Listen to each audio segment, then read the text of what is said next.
Le film débute avec un homme noir, André, qui se promène seul dans un quartier tranquille, avant d'être abordé par une voiture blanche louche. Effrayé, il tente de faire demi-tour, mais se rend vite compte que la portière de la voiture est maintenant ouverte. Le conducteur s'empresse de l'assommer et de le traîner à l'intérieur de la voiture. La scène suivante nous présente notre personnage principal, Chris Washington, un photographe noir qui vient de faire ses bagages. Sa petite amie blanche, Rose Armitage, se présente à sa porte, et elle est sur le point de l'emmener rencontrer ses parents pour la première fois. Avant qu'il ne parte, Chris lui demande nerveusement si ses parents savent qu'il est noir, craignant qu'il soit raciste, mais Rose lui assure que ses parents ne nourrissent aucune haine de ce genre. Sur le chemin du retour, Chris appelle son meilleur ami, Rod, qui travaille comme agent de sécurité à l'aéroport, pour le remercier de s'occuper de son chien pendant son voyage. Ensuite, il met Rod sur haut-parleur parce que Rose aimerait lui dire bonjour, mais Chris semble jaloux après avoir entendu les deux badiner,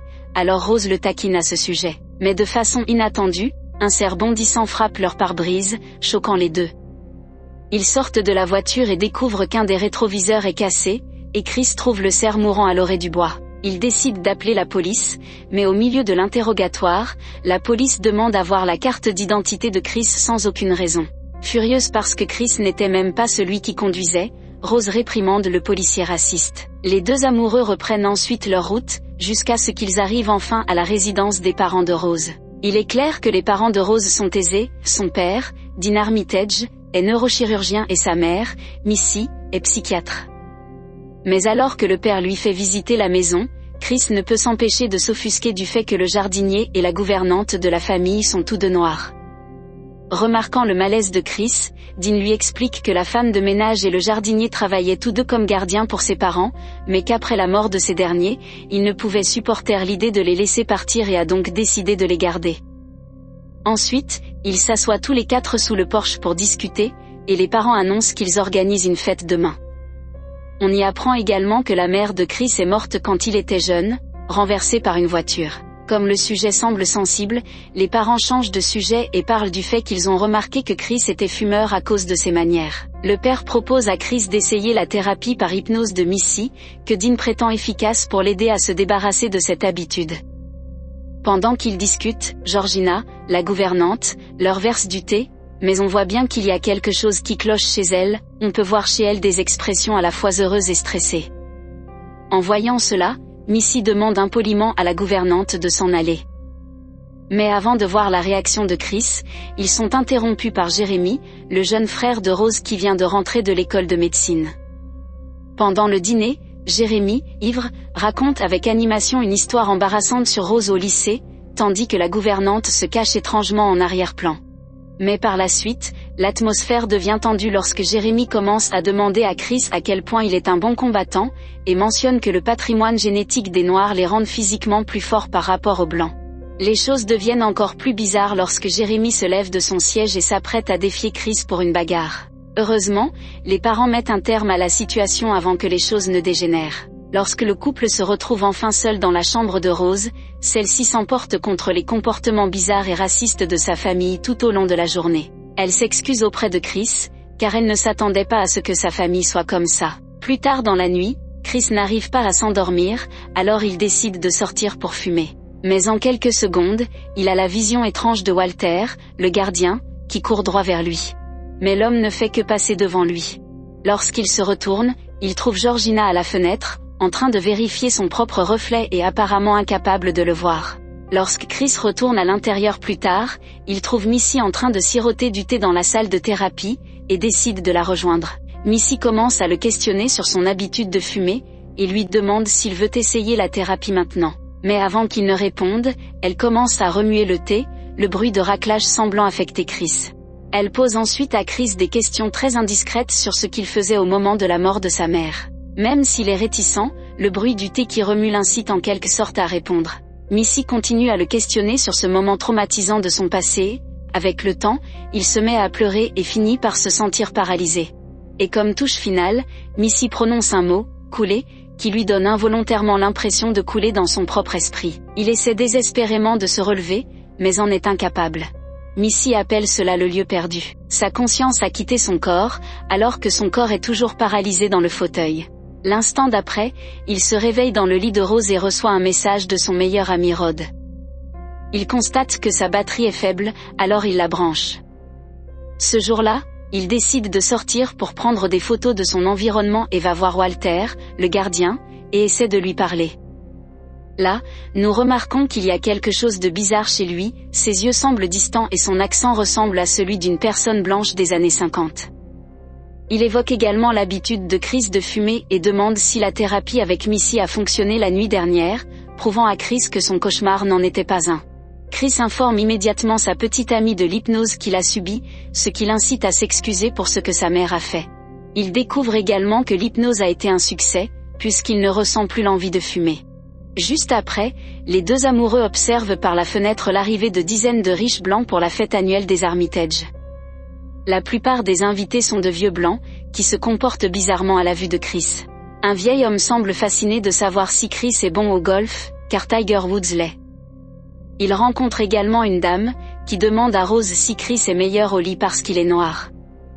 Enfin, Chris et Rose divertissent un autre vieux couple, qui remarque que la peau noire est maintenant à la mode, ce qui écœure Chris, qui s'en va. Il décide de regarder autour de lui pour trouver une belle vue à photographier avec son appareil. C'est alors qu'il tombe sur un autre homme noir dans la fête, Logan King, et décide de l'aborder. Mais comme Walter, il parle et agit comme un vieux blanc, et bientôt, sa femme, étrangement très âgée, s'approche de lui pour l'informer que quelqu'un veut le voir. Alors que Logan s'excuse, Chris est encore plus déconcerté par le fait que Logan ne semble pas comprendre le fonctionnement d'un check.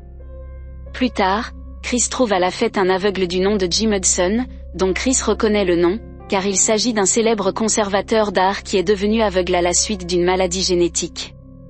Contrairement aux autres personnes qui évoquent la race de Chris dans leur conversation, l'homme admet être un fan de son travail et complimente Chris pour avoir un bon œil en photographie. Comme Chris en a assez de rencontrer des gens à la fête, il se rend à l'étage, alors qu'à son insu, tout le monde dans la fête se calme soudainement et commence à regarder vers le haut. Il retourne dans la chambre de Rose, et fronce les sourcils lorsqu'il trouve son chargeur de téléphone débranché alors qu'il se souvient l'avoir chargé plus tôt. Suspicieux, il vérifie dans l'autre chambre et y trouve Georgina, concluant que c'est elle qui a débranché son téléphone.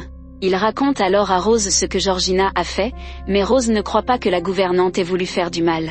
Chris reste dans la chambre un moment pour appeler Rod afin de rattraper le temps perdu, l'informant que la mère de Rose l'a fait hypnotiser pour qu'il arrête de fumer. Rod trouve cela effrayant et mentionne que les Blancs aiment faire des gens des esclaves sexuels et autres, mais Chris lui assure que tout va bien. Il est ensuite interrompu par Georgina, qui parle aussi comme une vieille personne blanche et ne comprend aucun argot moderne. Chris lui confie alors qu'être entouré de tant de Blancs l'intimide. En entendant cela, elle semble vouloir dire quelque chose, mais décide de ne pas le faire et se met à pleurer. Elle dit que les Armitage la traitent comme une famille, avant de s'en aller comme une folle. Lorsque Chris redescend, il trouve Dean en train de discuter avec un cercle de personnes âgées, dont l'une demande à Chris si le fait d'être afro-américain est un avantage ou un inconvénient de nos jours. Chris en profite pour convoquer Logan pour qu'il réponde, tandis qu'il sort secrètement son téléphone pour prendre une photo à montrer à son meilleur ami Rod, car il a l'impression de reconnaître Logan. Mais malheureusement, il a oublié d'éteindre son flash, et dès que l'appareil photo se déclenche, Logan saigne du nez. Il devient alors hystérique et se jette sur Chris en lui criant de sortir. L'homme est escorté, et dans la scène suivante, Dean leur explique que Logan est épileptique, et que le flash de l'appareil photo l'a déclenché. Logan sort alors de la salle de thérapie de Missy pour annoncer qu'il se sent beaucoup mieux maintenant, et qu'il aimerait rentrer chez lui avec sa femme pour se reposer. Pour détendre l'atmosphère, Dean demande aux invités de participer à un jeu de société, mais Rose remarque que Chris a l'air morose et décide de l'emmener faire un tour. En son absence, la famille et l'invité commencent en fait à organiser une étrange vente aux enchères avec Chris comme prix. L'aveugle Jim Hudson finit par être le meilleur enchérisseur. Pendant ce temps, dans les bois, Chris confie que depuis l'hypnose, il ressent des choses bizarres, et qu'il a l'impression d'avoir reconnu Logan lorsque celui-ci était en train de péter les plombs. Il exprime également son envie de rentrer chez lui, alors Rose accepte et il prévoit de retourner en ville dans la matinée. Le ciel est sombre quand ils rentrent à la maison, et les derniers invités montent dans leur voiture pour rentrer chez eux. Lorsque Chris est seul dans la chambre de Rose, il envoie la photo qu'il a prise de Logan à son meilleur ami Rod. Il s'avère que Rod connaît l'homme, André Ewart, qui sortait avec une de leurs amies. Rod commence à paniquer après que Chris lui ait raconté que l'homme a apparemment changé de nom et semble avoir une relation avec une femme très âgée, mais la batterie du téléphone de Chris s'épuise avant qu'il puisse parler davantage. Comprenant que quelque chose ne tourne pas rond, Chris informe Rose qu'ils doivent partir maintenant. Rose ne s'y oppose pas, mais elle doit d'abord récupérer son sac. Lorsque Rose le laisse seul dans la pièce, la vue du placard ouvert l'intrigue, il décide donc de le vérifier. C'est à ce moment-là qu'il découvre plusieurs photos de Rose dans des relations antérieures avec plusieurs hommes noirs. Et pas seulement des hommes, il y a aussi des photos d'elle avec Walter et Georgina. Apparemment, Chris n'est pas le premier homme noir avec qui Rose a été en couple. Puis soudain, Rose revient pour lui dire qu'elle est prête à partir, mais qu'elle ne trouve pas ses clés de voiture dans son sac. Ne voulant pas perdre plus de temps, Chris la presse de descendre, mais le frère Jérémy bloque la porte d'entrée, tandis que Missy se tient dans le foyer avec son thé prêt. Sentant la tension dans l'air, Chris demande à Rose de trouver la clé, tandis que Dean entre dans la pièce, et commence à parler de la façon dont l'esprit blanc est brillant. Effrayé, Chris perd sa patience et commence à crier à Rose de trouver les clés. Jérémy s'amuse alors à lui balancer sa crosse, tandis que Missy et Dean commencent à l'entourer.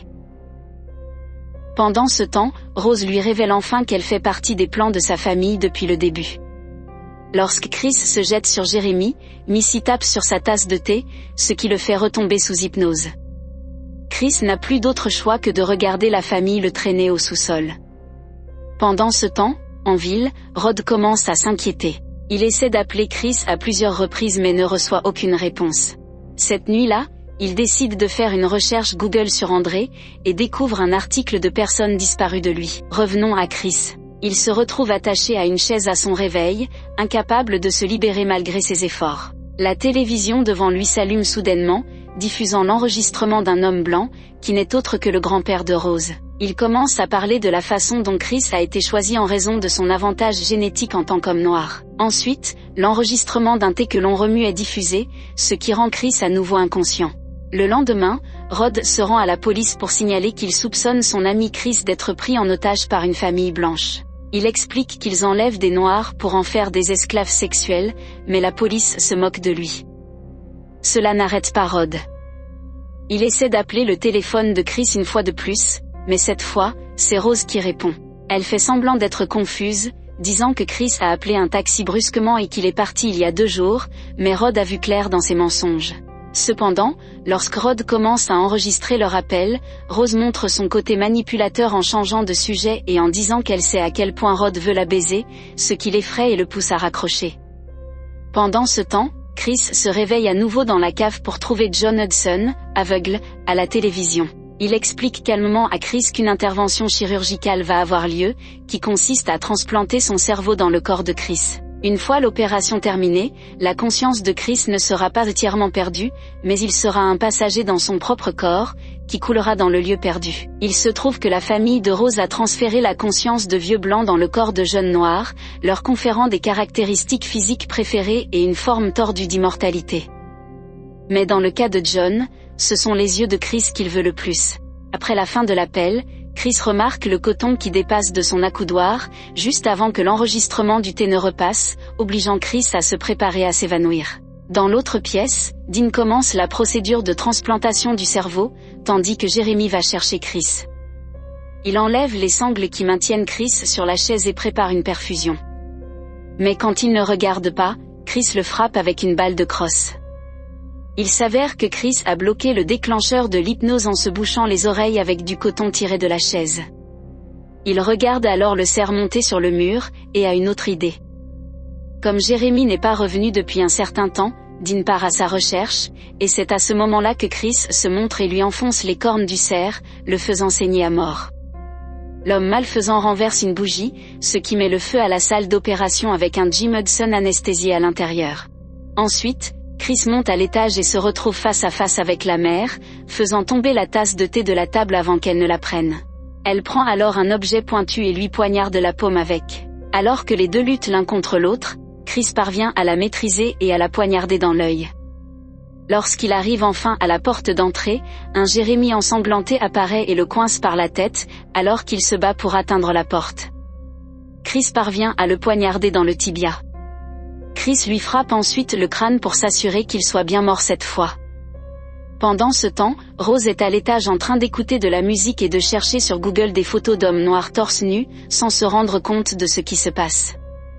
Chris trouve les clés de la voiture et démarre celle de Rose, mais dès qu'il accélère, il heurte accidentellement Georgina en sortant. Prenant pitié d'elle parce que sa propre mère est également morte à la suite d'un délit de fuite, il l'emmène dans la voiture. Mais malheureusement, Rose a entendu le crash et se précipite dehors avec un fusil en disant grand-mère. C'est à ce moment-là que l'on réalise que Georgina a le cerveau de la grand-mère. Elle se réveille alors et commence à attaquer Chris, furieuse parce qu'il a tué sa famille. Cela provoque un accident de voiture, tuant Georgina, mais Chris survit. Après l'accident, Chris sort de la voiture en titubant, évitant le coup de feu de Rose. Sorti de nulle part, Walter, le jardinier, se précipite vers lui, Rose lui disant « Attrape-le, grand-père ». Walter le plaque au sol, mais Chris s'empresse de prendre une photo de lui avec l'appareil photo flash, ce qui réveille la vraie personne qui est en lui. Walter demande le fusil de Rose, voulant s'occuper de Chris, mais il lui tire une balle dans le ventre à la place. Il retourne ensuite le fusil contre lui, avant de se tirer dessus. Après cela, Chris rampe vers Rose et commence à l'étouffer par mépris, mais n'a pas le courage de la tuer. Soudain, une voiture de police arrive, et Rose crie à l'aide.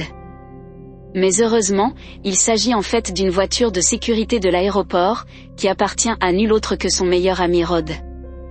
Les deux hommes montent tranquillement dans la voiture et s'en vont, laissant Rose se vider de son sang au milieu de la rue.